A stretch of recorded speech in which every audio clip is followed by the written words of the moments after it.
माँ बेटे की इमोशनल कहानी। एक लड़का एक जूते की दुकान पर आता है। गांव का रहने वाला लग रहा था बोलने के लहजे से, लेकिन बोली में ठहराव था। उसके दुकानदार की पहली नज़र उसके पैर पर जाती है। उसके पैरों में लेदर के शूज थे, सही से पॉलिश किए हुए। दुकानदार, क्या सेवा करूं? लड़का, मेरी माँ के लिए चप्पल चाहिए, लेकिन टिकाऊ और आरामदायक होनी चाहिए। दुकानदार, वो आई हैं क्या? उनके पैर का नाप? लड़के ने फिर अपना बटुआ निकाला, जिसमें 4 बार फोल्ड की हुई एक कागज़ था, जिसमें की पैरों की आउटलाइन बनी हुई थी। बे लड़का बोला, क्या नाप बताऊं आपको? मेरी माँ की ज़िंदगी बीत गई, लेकिन पैरों में चप्पल कभी नहीं पहनी।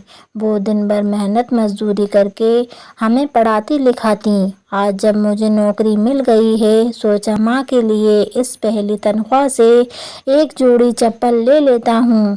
पहली दिवाली को घर जा रहा हूँ, तो ये उनके लिए लेकर जाऊँ।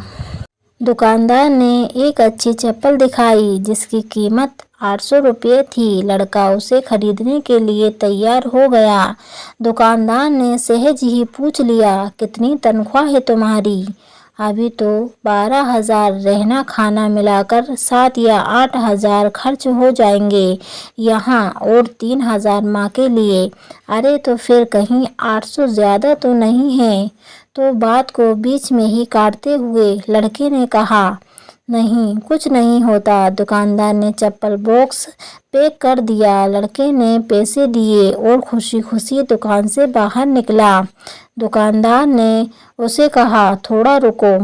साथ ही दुकानदार ने उसे एक और बॉक्स दिया चप्पल का और कहा, इसे लेने से मना मत करना, ये माँ को अपने दूसरे बेटे की तरफ से भेंट है, जिसे वे पहली जोड़ी खराब होने पर पहनेंगी। साथ ही दुकानदार ने एक और मांग करते हुए कहा कि क्या तुम मुझे वो कागज़ दे सकते हो जिस पर पैरों की आउटलाइन बनी हुई है?